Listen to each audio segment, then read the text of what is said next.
This one's for the animal lovers. I agree that we shouldn't be treating animals better than people. But let's face it.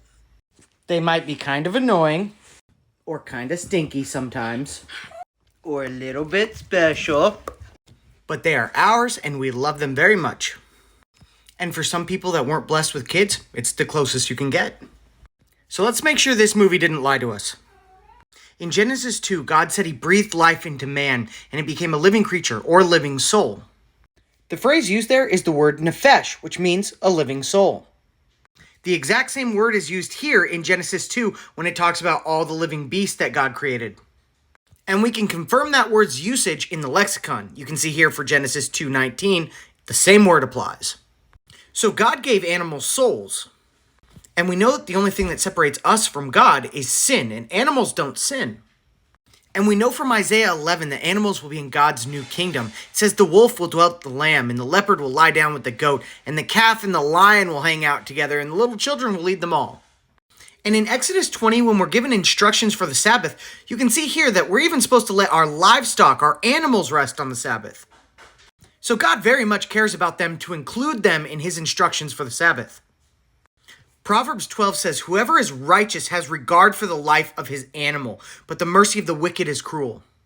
And in 2 Samuel 12, we get a story about how much a man loves his lamb.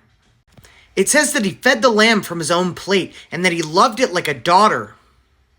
In Psalm 50, God says that every animal of the forest and of the field is his. And in Psalm 148, it says that every beast and bird, along with the kings of the earth and every man and woman, will praise the name of the Lord. Even in the Apocrypha, we're given instructions for how to treat animals. This is the testament of Levi, and it says that one day people will become lovers of money, proud, lawless, lascivious, and abusers of children and animals.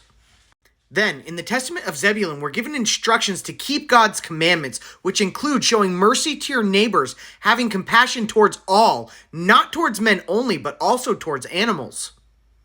God made us stewards of his creation, which means we're responsible for the animals. Now, this doesn't mean that you can't hunt or slaughter animals for food. But the way God told us to do it in the Torah, there is no unnecessary suffering of animals. It is very clear in the Old and New Testament that God cares very much about animals.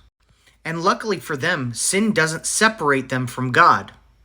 So it would appear that, in fact, all dogs go to heaven. Don't worry, you get to go too. And since I overestimated my time, the last few seconds is going to be cute animal pictures. Aww. They're friends.